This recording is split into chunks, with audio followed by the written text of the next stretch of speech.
Okay, I am set up now to convert my first Atlas Classic RS1. This happens to be a Rock Island, number 742, and this is the Atlas number 7119. I get the strangest feeling that this guy is DCC ready. And I'm going to show you why. I love to test these things before I get going. So I've got it in reverse right now.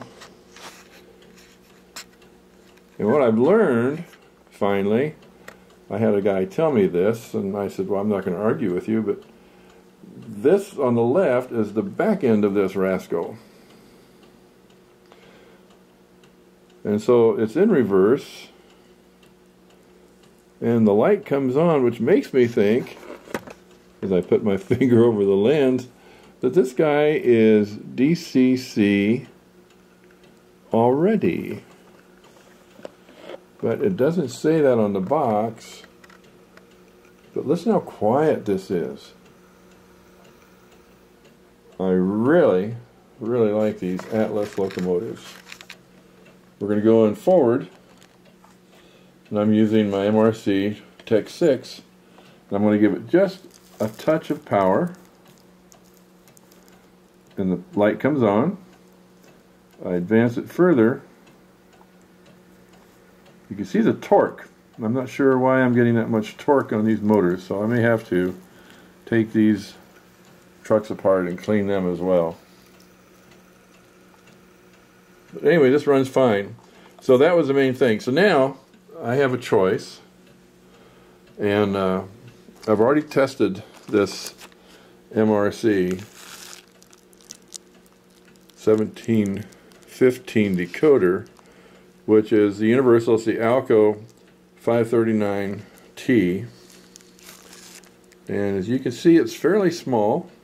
It's got a speaker built into it, and I believe the speaker is about a 3/4 inch, so it may be too big. I know it's way too fat, so I may end up using another 0.62 MRC speaker round for it. Now, I already tested this decoder, and what I used to test this type of decoder, it has the 8-point. I took this, it came out of another, I'm not sure what it was, but I think it was another Atlas.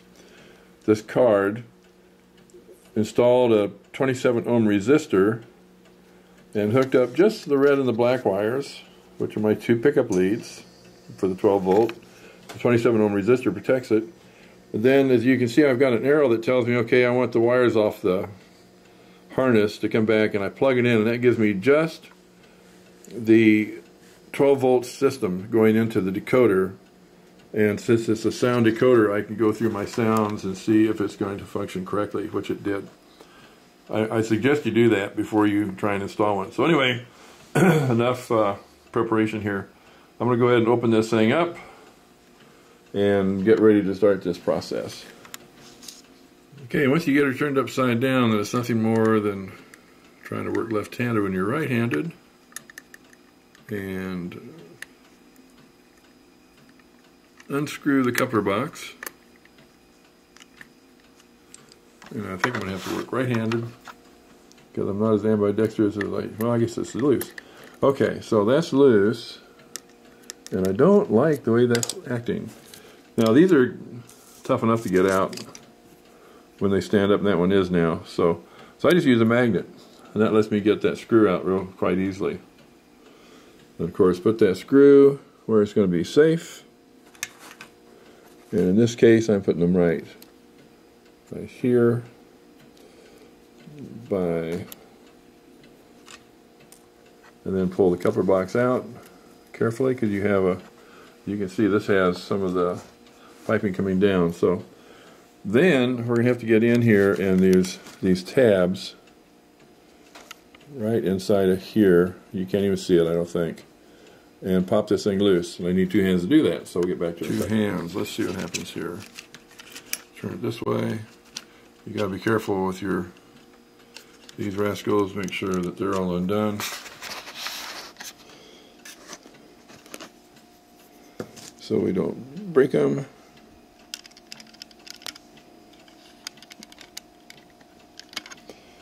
Yep, I'm going to take two hands again. Get those later. Okay, so the shell comes off, leaving you with this, which has a board, as you can see. It has its lights. And because it knows forward from reverse, I'm going to guess this is a DCC board. So now I can do one of two things. I can hook up an MRC 1866 sound decoder to it. That actual decoder actually feeds back in additional information as far as consist and speeds and other settings. Or I can just remove this for now and use the lights. I'll have to get inside of here and retrim the plastic in there, cut that back considerably, and install the lights into them on both ends. Because I do like the idea of having my light boards lit up. So I'd probably cut them off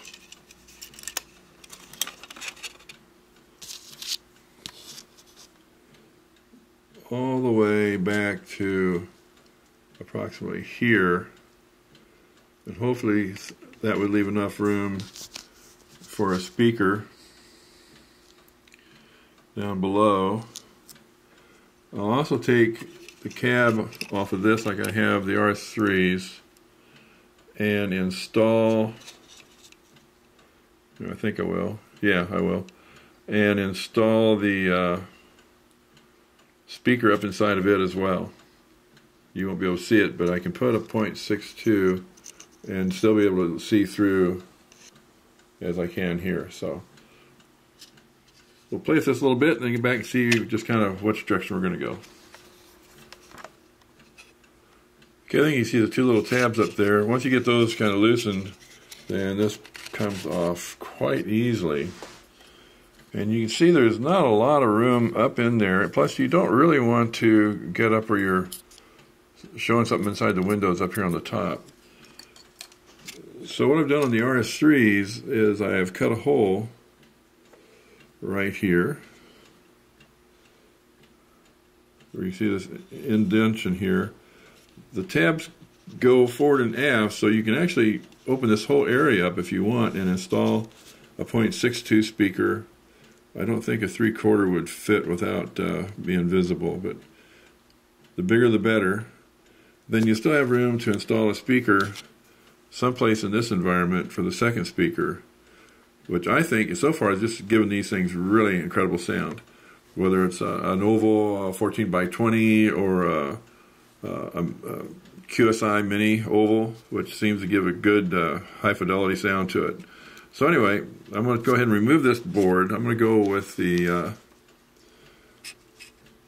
1715 decoder, and I'll give some thought to this later if I want to go ahead and use it on a different locomotive that doesn't have anything in it. So, and I can get the 1866 decoder for anywhere from Hobby Link, for example, has them for $25.21 plus $7.90 shipping for $33.11, or Big Buy $40.95 free shipping. So kind of depends on, you know, where you want to go for it. But it's an alternative on the RS1s. The other one is, I believe, 1623 is a 539T as well with MRC. Not sure about that one, but they're around $50, $52.95, somewhere in that neighborhood. So depending on how much you want to spend, you can also, of course, get the soundtracks, which is an 828043, and they're $83.95. DCB 8663 has those, free shipping.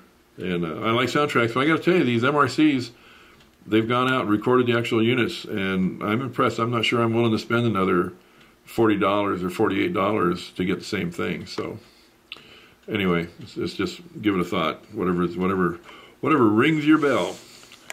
Okay, I popped the trucks down. Of course, that's just taking this clip off, and then removing the worm gear.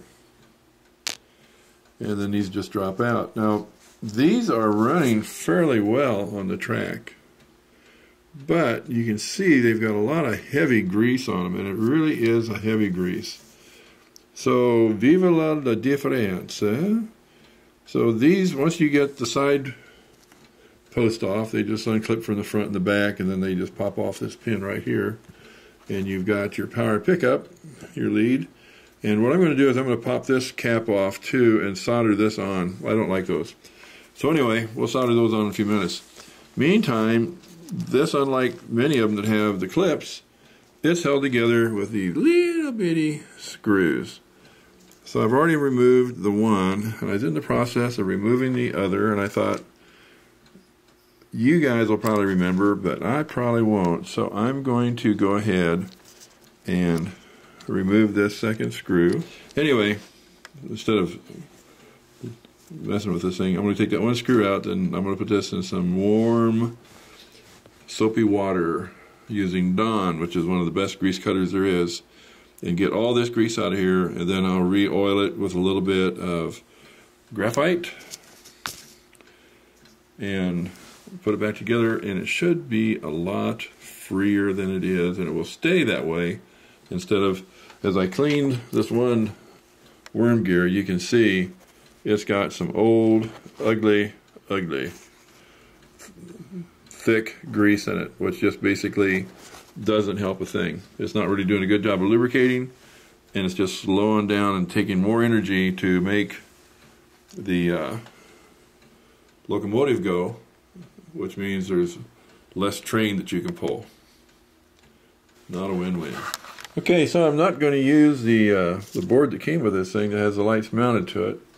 So I've disconnected the light on this end, as you can see, and it is color code, but it is the orange glow, which gives you that look. So here's what this thing looks like coming out of the locomotive. You can see that pin, and you can see where it mounts down in there, that little hole right there. And what I'm going to do is cut it in half, which I've already done to the back one. And then I'm going to drill a 2mm hole, actually it's almost a 3mm hole, into it that you can kind of see by the ghost looking appearance to it. And then this light, or an LED, it doesn't matter what you put in there, will fit in there. If you want, you can use just a drop of Super RZZ 56. When you install it, it dries clear. Certainly won't hurt anything. And you can also paint the back of the light, and the sides for that matter, everything but where you want the light to show up, black, so you're not putting a lot of light into the cab, which you probably won't see much anyway. But you can control the light that way if you want, and I'll do some of that before I'm done. So anyway, just kind of give you an idea, and I'll use my trusty X-Acto saw and cut that sucker down, and then I'll use my finger vise and about 3 or 4 different tries of drills and hand drill that hole back into it so I can get an LED or an incandescent bulb into it. And in my case, I'm going to go ahead and use the bulbs that came with it. So we'll see how that looks. Okay, to get as much sound out of the inside of these locomotives as possible, because like most of them, they're not known, you know, for... So anyway, I think you can see through the smokestack. I've drilled a 2mm hole using a finger vise and a 2mm drill. And then I took a round file, small file obviously, and worked the hole out until I ended up with this nice little hole. Now, I will now take, or not at this moment, but I will also take probably a toothpick or something, and I will blacken the inside and scatter a little bit of black around, especially the back side of this stack, to give you the look that this thing's been doing what these Alcos do, which is smoke. Heavy black smoke. I don't know if I've seen a locomotive that puts out more black smoke than these Alcos do. whether it's a 244 or the 539T. I don't think it makes any difference. Those guys were smokers. So anyway, that's just where we're at right for the moment. I've also taken, as I prepped this thing, I've washed the gears off. They're all clean, they're drying. I've put this, I do this every time, this Kapton tape. Now this Kapton tape is dielectric. It's really, really tough. It makes a great insulator. I also, to make sure that I can get the board in, because I barely have room, I've cut the tabs off that were used to support the board on both ends. I've also removed the harness that came with this thing, which had the 8-point plug on it. And what I will install is this Digitrax cable. This was like a 6-inch. I've been cutting wires off of it to use it, but anyway, as you can see, I've already wired up the motor to it with the orange and the gray wire, and pretty soon I'll start wiring up some of the rest of it. And then of course that will plug in, and then that gives me another, I guess they're 6 inches long or 5 inches long, whatever they are, harness with an 8-point plug. But I've got about a half a dozen of those because I've done, I think I counted the other day, 35 conversions so far. And a lot of times I end up with a direct wire. Not all of them have harnesses, obviously. Some of them are drop-ins that you solder to. But I also soldered these wires direct to these points. And I don't know if I showed it before, but I've also soldered the pickups off the trucks. And then I washed those as well because they had some grease on them. So we'll get back to this. Okay, as you can see, I've installed a speaker inside the shell, and it's an MRC 3/4 inch, which means it's too wide. So it's just like this one here. So what I did was I took the Dremel and I shaved off the square of the sides on both sides to get it down to where it fit in. Now placing the board is going to be kind of a contest. It needs to kind of go on top, and I think that just kind of basically says that wire is not going to be quite long enough to be comfortable. So I've got one, I took off another decoder that's another 2 inches longer. So I'm going to probably take the one off that I have in there and break the solder on it and install this one, and that'll give me plenty of wire. I won't have to worry about it. And I can move the decoder back further, which will eliminate some of the problems that having it that far forward can create.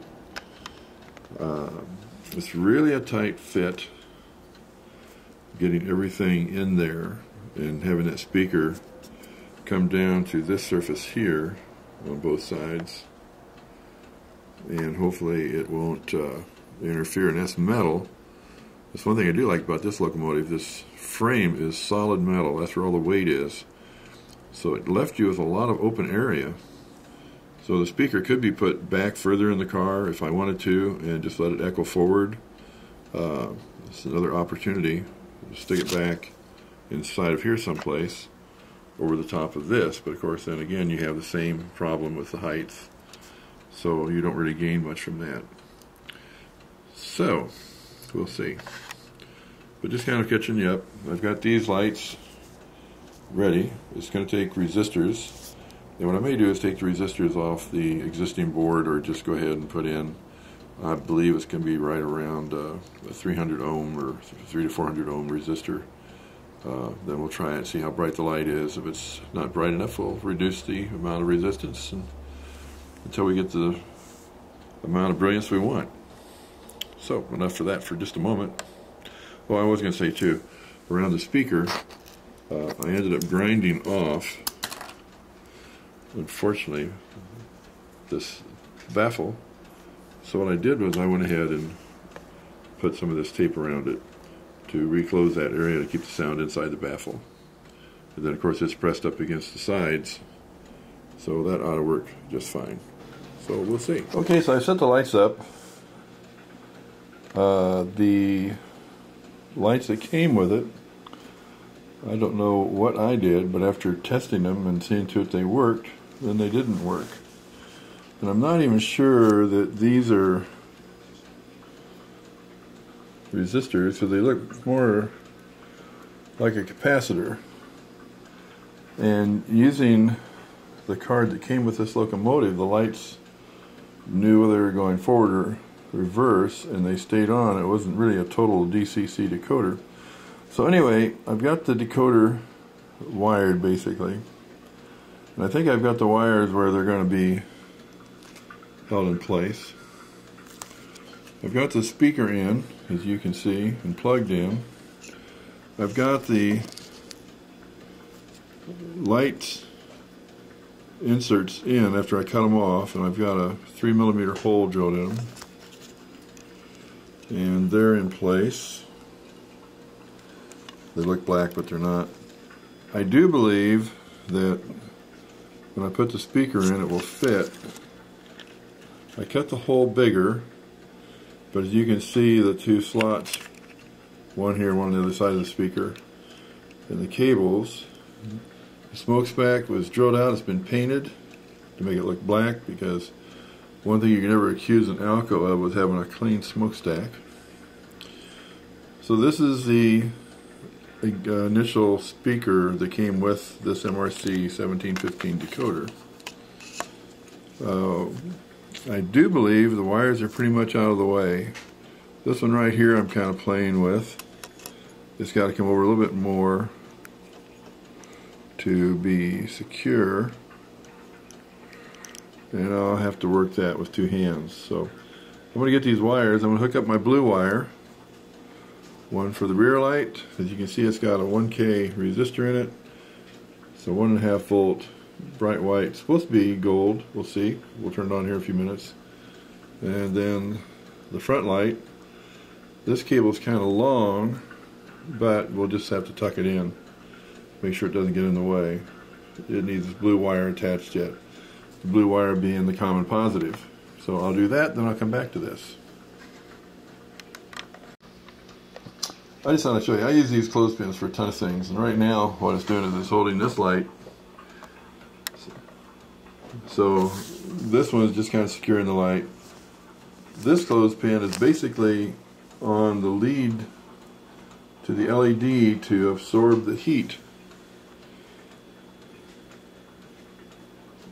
And then it allows me to solder this wire on, which I'm going to resolder because it's just not quite right. I thought I'd show you too, on all these wires up here, as they come in, they kind of take up space. I spin these things using the clothespins because your fingers are just too spongy soft.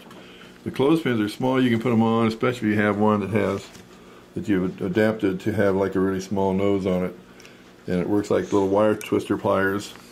And that kind of gets your wires to stay more or less in place. And you can see there's the black one, the blue one, the white ones, the orange, the gray, and I'm being invaded by my helper. So we'll come back to this in a minute. Okay, so I think everything is in place. Now the packing 7 pounds in a 5-pound shell, and we'll see how that works out as we just carefully, this being the one thing you really have to watch out for as it goes together to make sure that that doesn't get caught with the shell bent over. So this is going to be a delicate operation. It's going to take 2 hands, and we'll see how it turns out. Just to avoid bleeping language and as I express technical frustration. So having the resistor that close to the bulb made it really difficult in this small area up here. So I've removed it. Here's another use for these clothespins. As you can see, I've got the clothespin hooked to the electrode on the LED, and what it does is I solder it, absorbs the heat so it doesn't get an LED and destroy it. And I'm being invaded once again. Somebody likes to see how Grandpa does this, huh? Look okay to you? Can I insulate it now? Wait. Watch out, watch out. Okay, got that light back in. Being convinced this is going to be a booger to assemble, I've kind of decided what I'd like to do is test it before I get that far.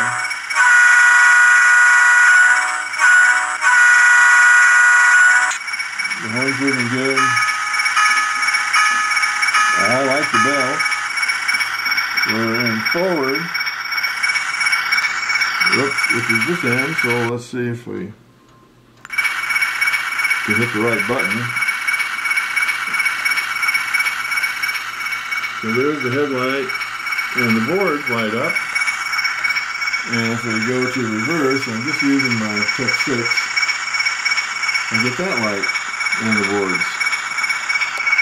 I think you can see the boards are lighting up as well. I've got quite a bit of light in here. Helps me look. I'll turn that one off, and then we'll take one more look at the boards here real quick. So you see, couplers is finger the wrong one.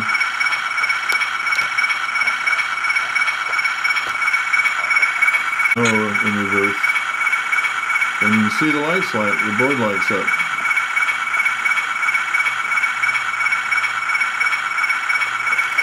So, she's wired. It's just now a matter of getting all those wires where they belong. So we'll give that a shot.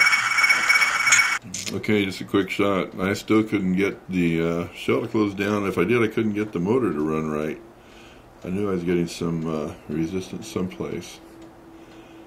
What I discovered was the edge of the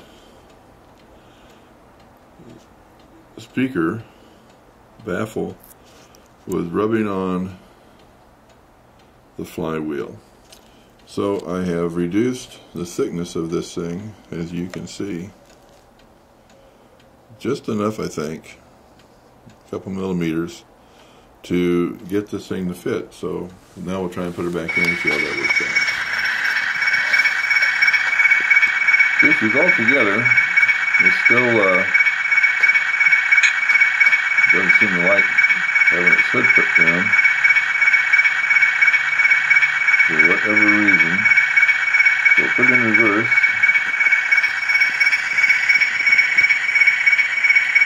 And get our light. A bell. And yes, these things are that noisy.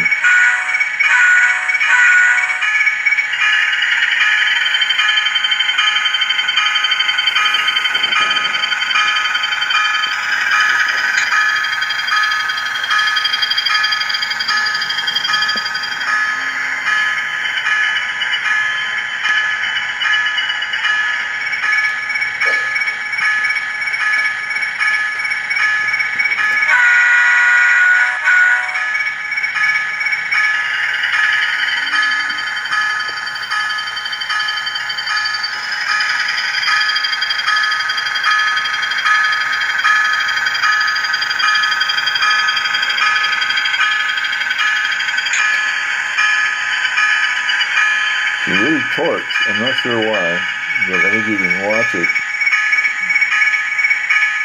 I know the trucks are free, the wheels are free. I cleaned everything, oiled them, and they just roll down the track like there's no resistance at all. So I don't know if it's the low center of gravity with this frame, or what it is. There's nothing holding it back.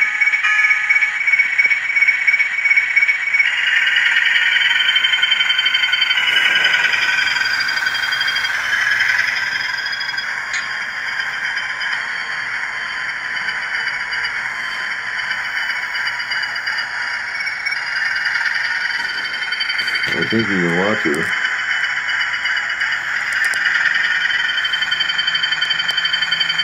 Light. Maybe if it breaks in, it'll get rid of that habit.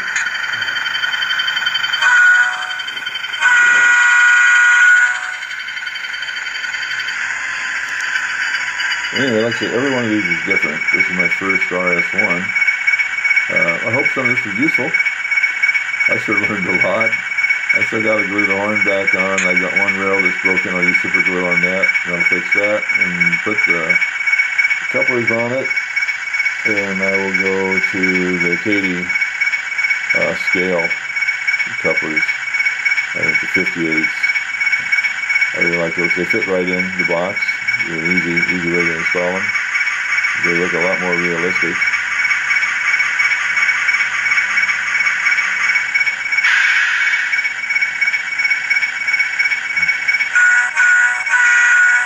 So, thanks for watching. And again, I hope it helped you. If not, you ask questions. Maybe I'll learn on the next one. I'm not going to film it. And I can give you an answer. I've got 2 more to do.